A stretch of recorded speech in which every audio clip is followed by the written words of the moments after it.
Merci, Melissa. So, as Melissa indicated, the presentation will be bilingual. So, I'll say everything I say in French, I'll say it in English and vice versa. So, you won't miss anything if you're not understanding one or the other of the official languages. Donc, ce que je vais dire en français, je vais aussi le dire en anglais et vice versa. Vous ne manquerez donc rien de ce que je vais dire. Donc, il y a une petite diapo qui indique le, les origines du directeur parlementaire du budget et la raison d'être du poste et de l'organisation. So I'll skip over that pretty quickly. The slide that indicates the raison d'être and the mandate of the PBO on slide 2. On slide 3, it indicates the legislative mandate when the House is dissolved, the Parliament is dissolved.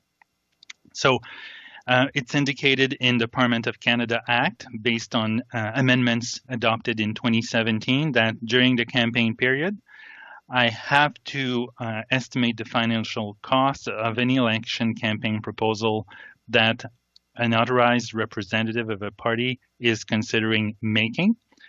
So it's not based on my own desire to estimate the cost of electoral proposals. It's rather a legislative feature that requires me to estimate the cost of proposals at the request of a party. So I don't decide that of my own. It's when a party asks me to do that. Donc, en vertu des amendements législatifs qui ont été adoptés en 2017, qui indiquent que je dois faire l'estimation d'une proposition qu'un parti envisage de faire.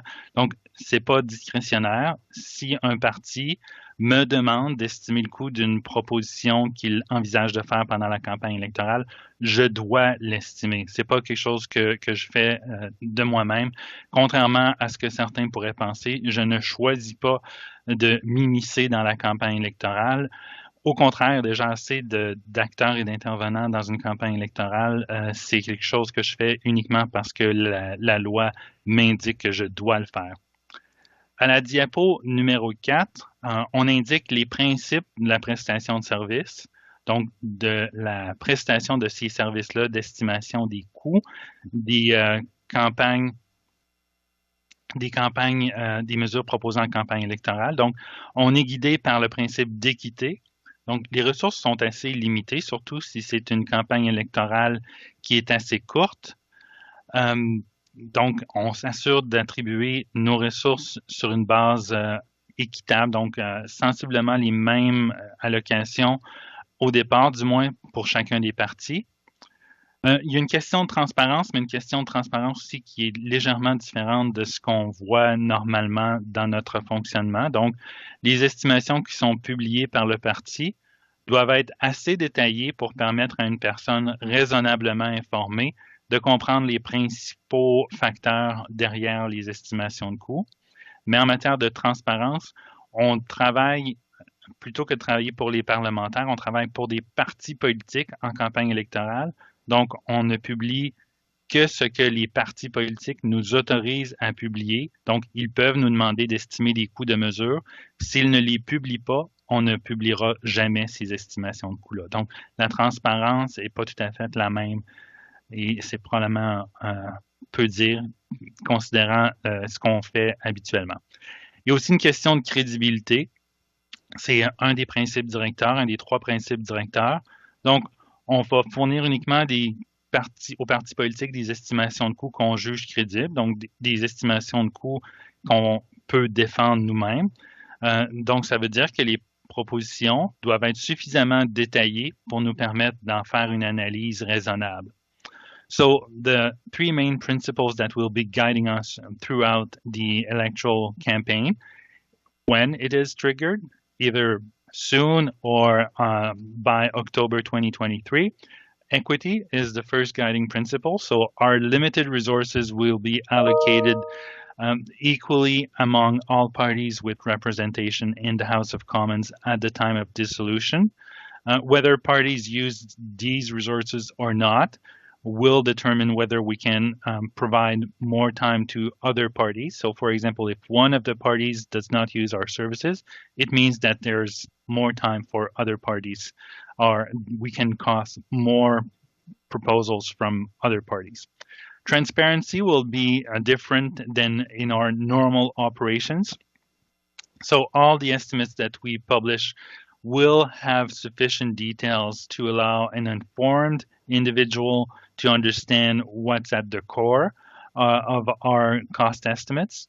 But transparency does not mean in that case that we will publish everything that we do, because during an electoral campaign, we work at the request of parties.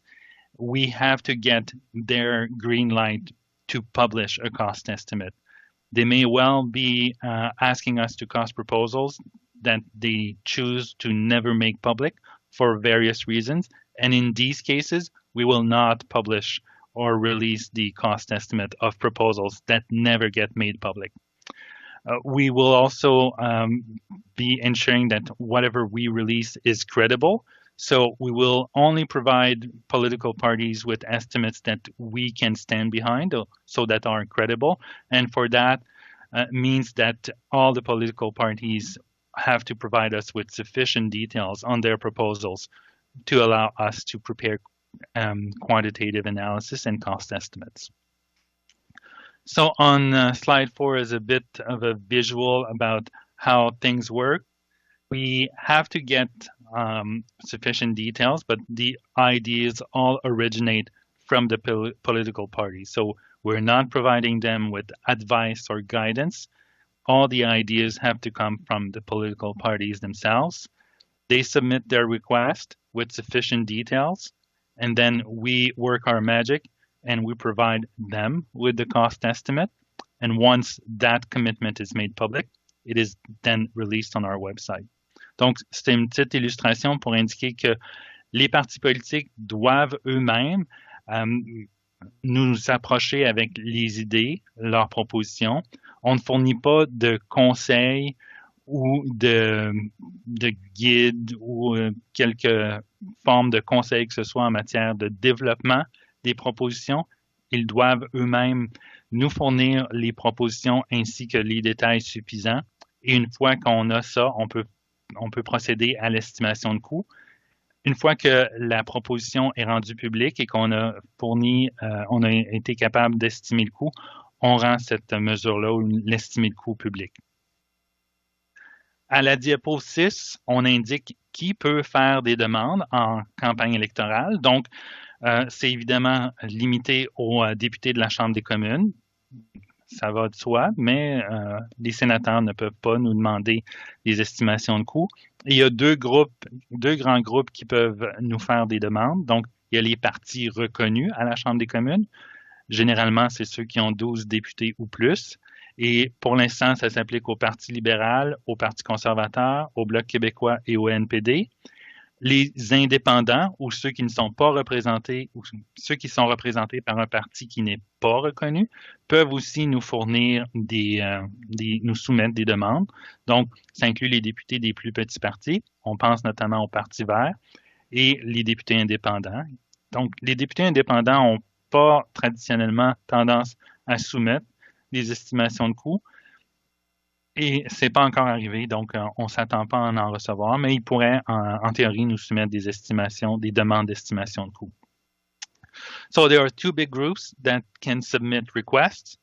Recognized parties in the House, so the Liberals, the Conservatives, the Bloc québécois, and the NDP, and also independents. And independents also include members of smaller parties that are not recognized, i.e. don't have 12 members or more in the House. And in that category fall the Green Party. Independent members outside of recognized parties and the Greens, they traditionally don't submit requests. They haven't done that in the past election, and they don't tend to run on platforms or a series of electoral promises. So we don't expect independent members to submit requests. And of course, senators cannot submit requests. It's only members of the House.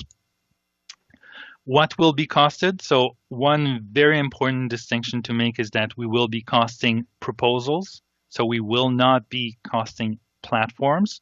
It's a distinction that may sound a bit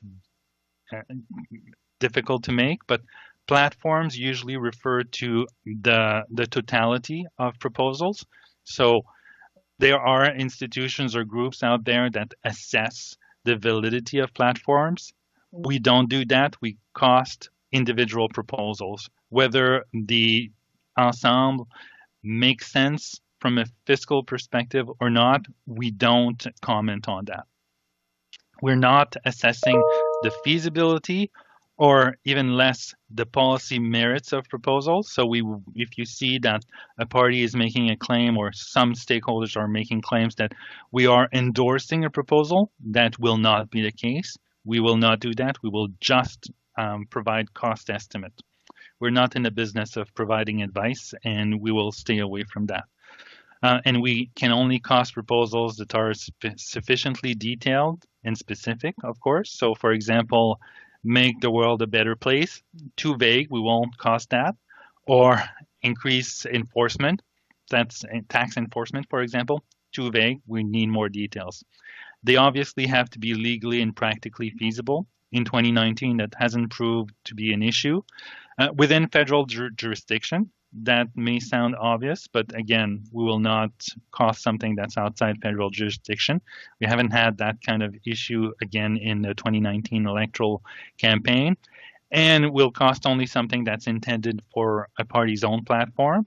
Again, that may sound obvious, but we will not cost something that's intended to discredit another parties. We haven't had that issue again in 2019, but we've made that clear to parties that we will not cost a proposal that's just intended to discredit somebody else. Donc, sur quoi va porter l'évaluation? On va s'attarder au coût financier des mesures proposées, mais on n'évaluera pas l'ensemble d'un programme électoral.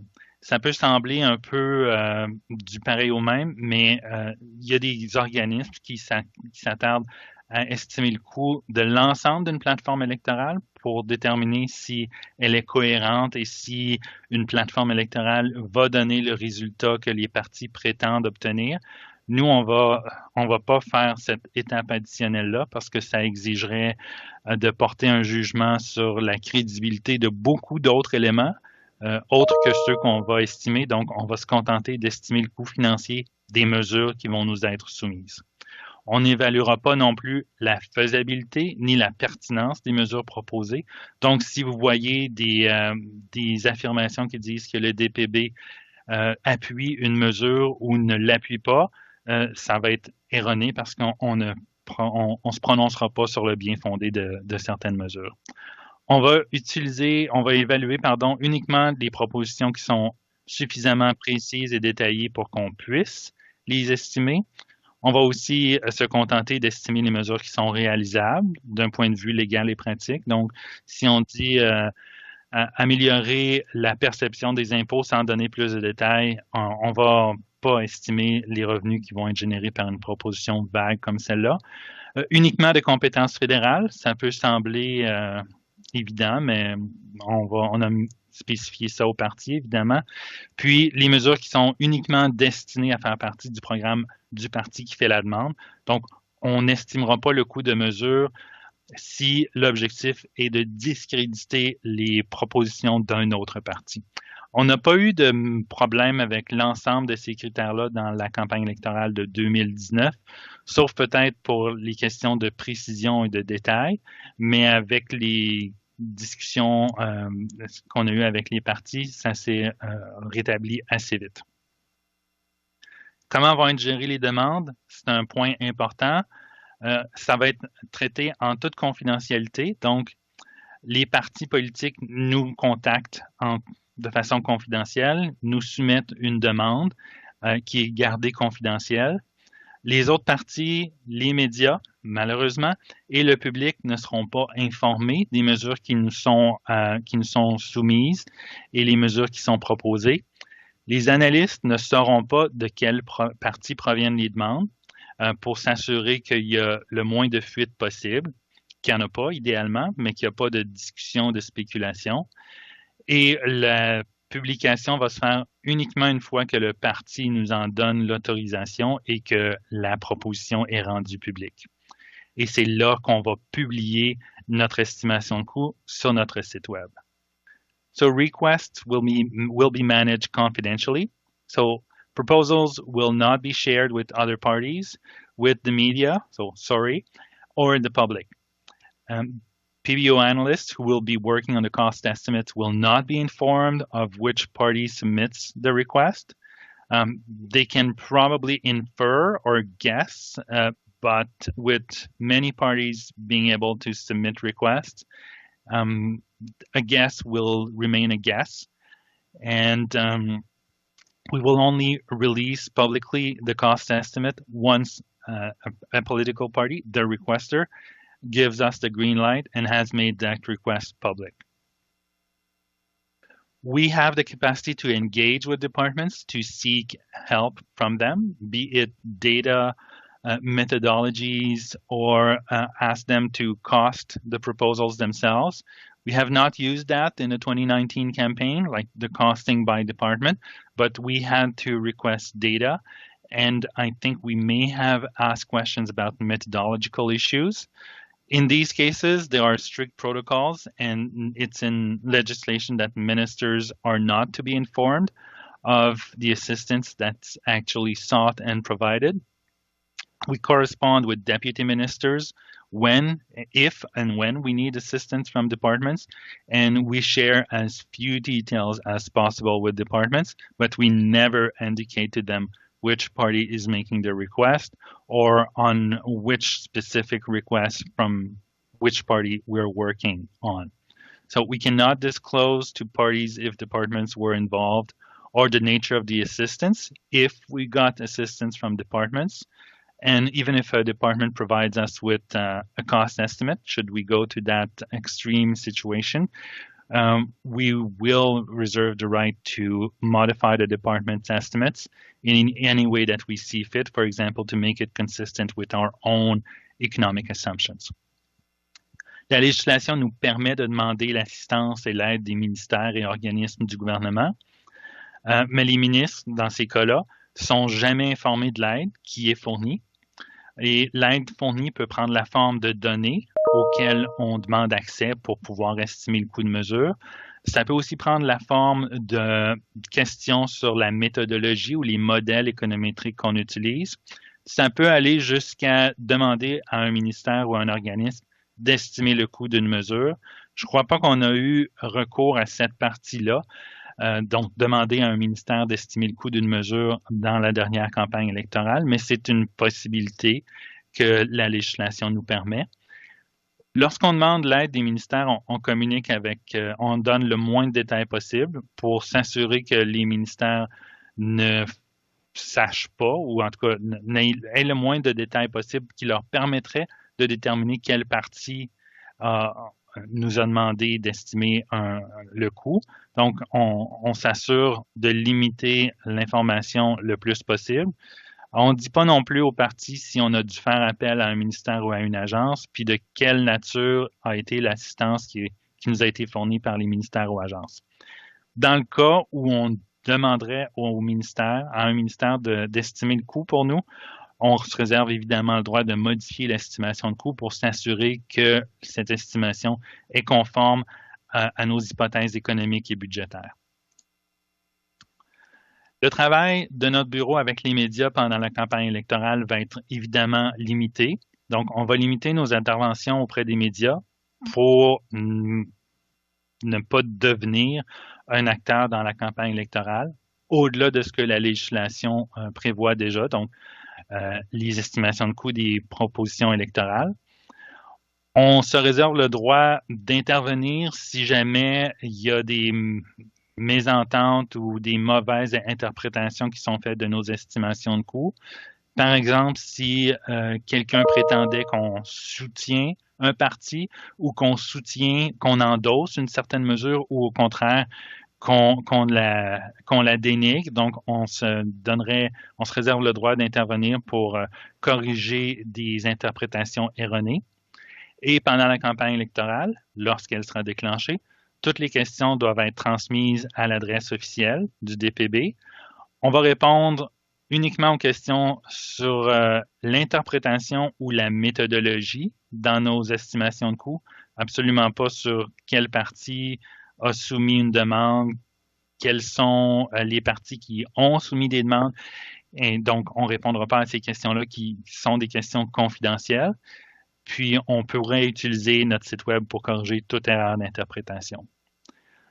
So working with the media during a campaign, so the upcoming campaign, if there's one, will be limiting our engagement with the media during the campaign to avoid being drawn into political debates beyond what we already have to provide in terms of service to parties, which is the estimation of the cost of proposals. We will maintain, however, some flexibility to intervene in the public debate or in the media should there be cost estimates that are interpreted incorrectly or unfairly. For example, if some reports suggest that we are endorsing or dismissing proposals, policy proposals. And we will ask all media questions or clarification requests to be made through the PBO's official public inquiries email address. We'll answer clarifications on interpretation or methodology that are sent to the public inquiries email we receive, and we'll provide a response usually through that media. And we may need to correct media risk representations, and if that happens, we'll do that on our website. Questions? Questions? Jeff, you have the first question. Good morning. Thank you very much for taking my question. I was just wondering if you could just expand on what parties need to provide for a cost estimate to go forward. You just mentioned sufficient detail. Sort of just what do you need? We usually need a good description of what the proposal is, its implementation date, the rates if it's a tax issue, and the threshold. So the details that would normally be needed to cost something. It's often in the case of tax policies that we'll get proposals that are less detailed than we would like. For example, the target population, even if it's a program. So the implementation date, the details, the target population, the end date, if it's a time-limited program. These are the kinds of details that we need. And just a quick follow-up, if you don't mind just expanding on the difference between a proposal and a platform, just so it's 100% clear. So a proposal is usually a specific item, so one promise, and a platform is usually the aggregate of all these promises. Okay, thank you. That helps clear it up. And just one more question. I don't want to hog all the time. You mentioned that parties could give reasons not to publish these publicly. In the past, what sort of reasons have they given?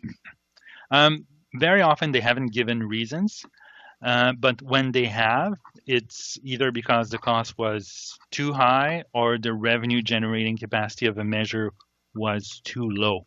But they don't have to provide us with any reason. They just don't make that commitment public.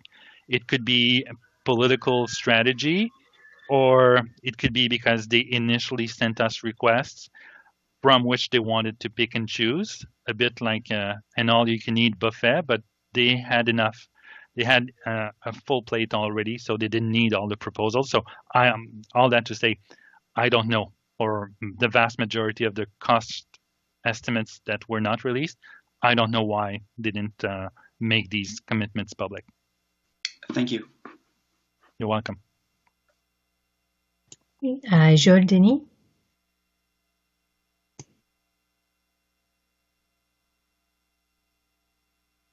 Monsieur Bellavance, on ne vous entend pas.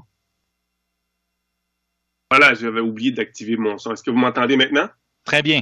Oui, bon, parfait. D'abord, merci beaucoup d'avoir organisé ce briefing et je tiens à saluer le travail remarquable que votre bureau effectue au nom des contribuables canadiens. C'est très, très apprécié, je tiens à souligner, même si je me dois de me garder un petit devoir de réserve.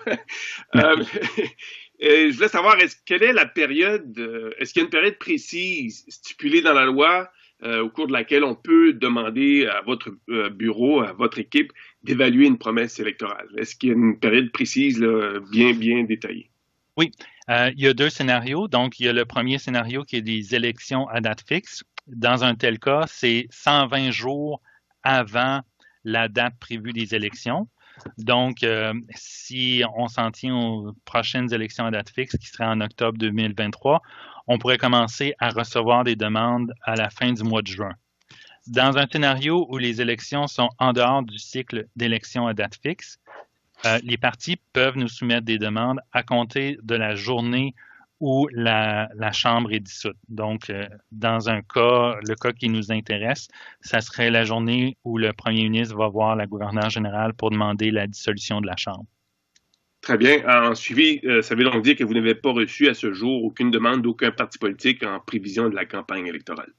Non, ce qu'on a eu, c'est des discussions sur comment ça va fonctionner dans l'éventualité où il y aurait une campagne électorale, mais on ne peut pas recevoir de demandes, même si on en avait reçu, on ne peut pas commencer à fournir des estimations de coûts puisque les élections ne sont pas officiellement déclenchées.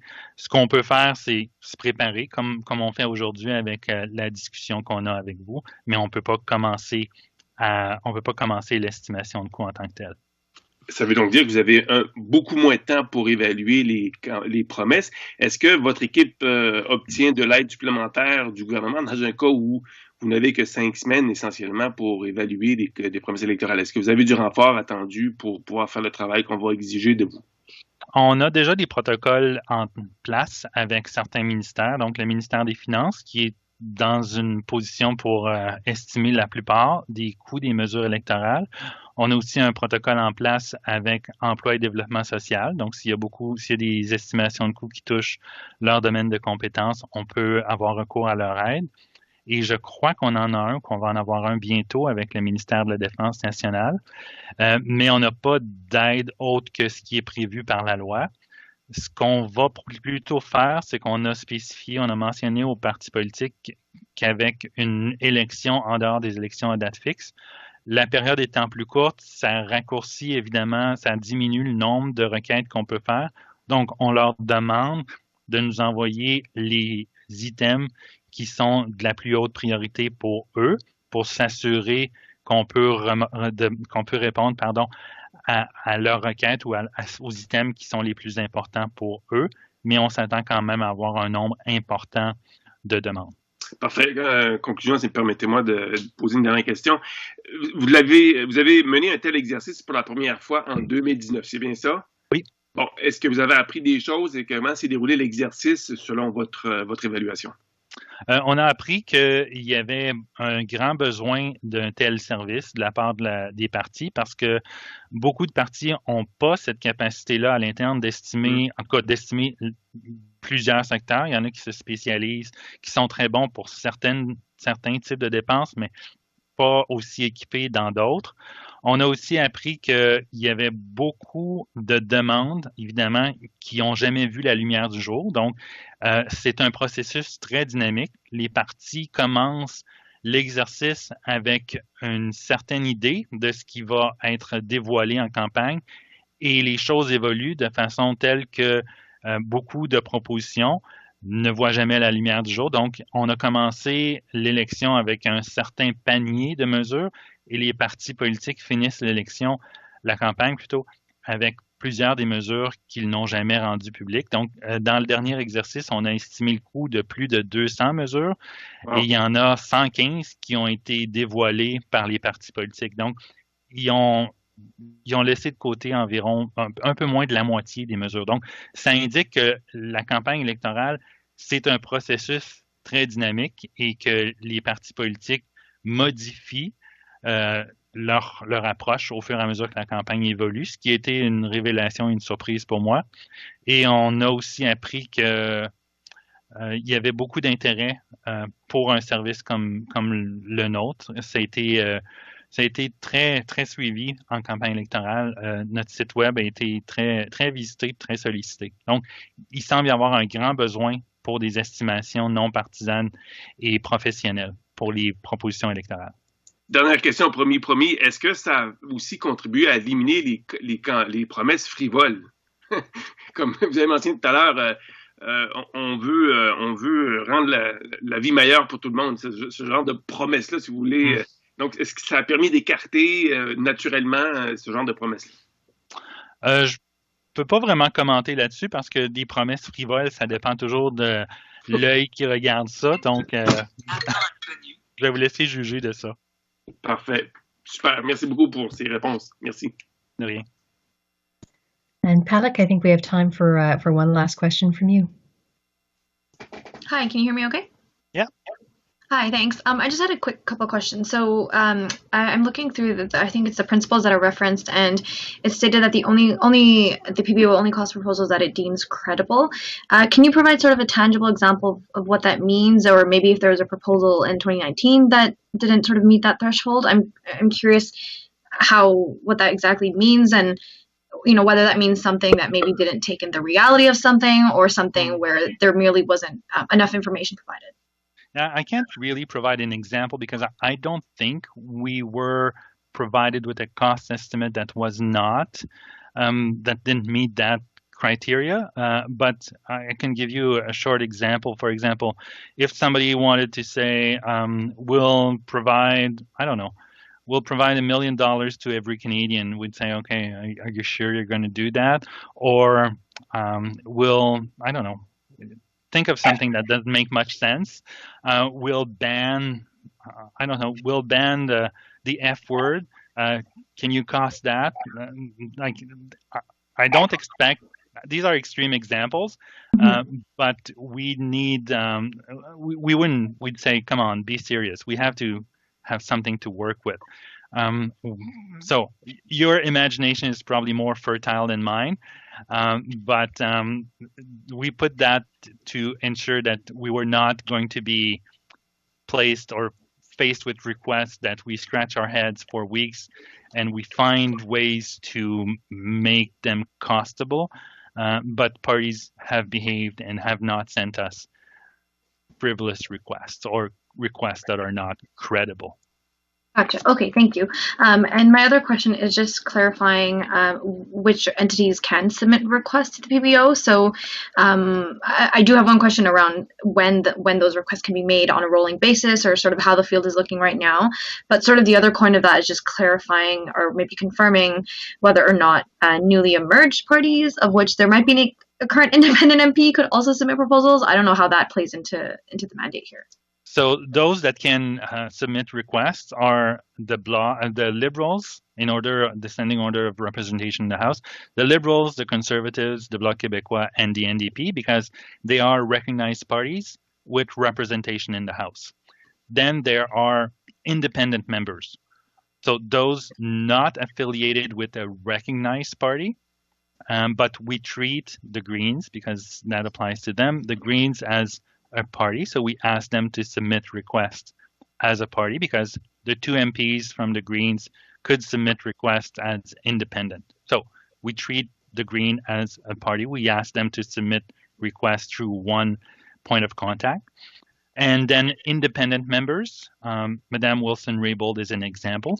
She could submit requests if she was running again to us to cost electoral proposals.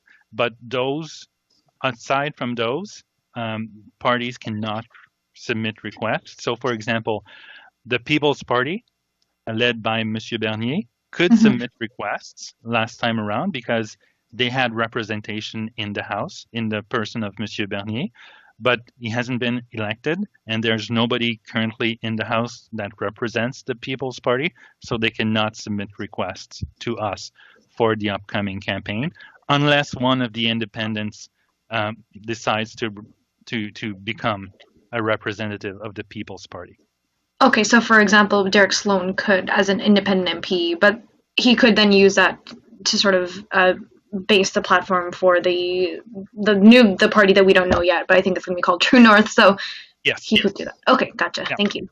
Yeah, but the Maverick Party, for example, they could not unless one of the independents were to decide that he or she is a member of the Maverick Party and running under that umbrella. Okay, gotcha. Thank you.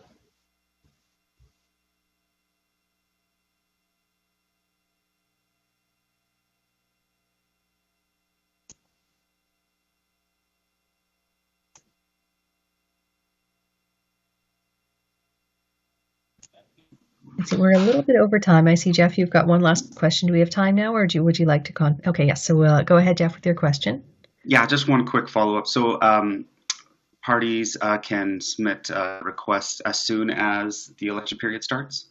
Yes, as soon as the Prime Minister takes a walk across the lawn and visits his neighbor, the Governor General.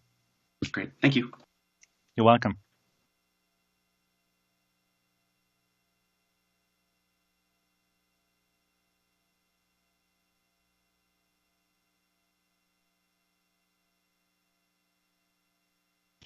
Right, any further questions?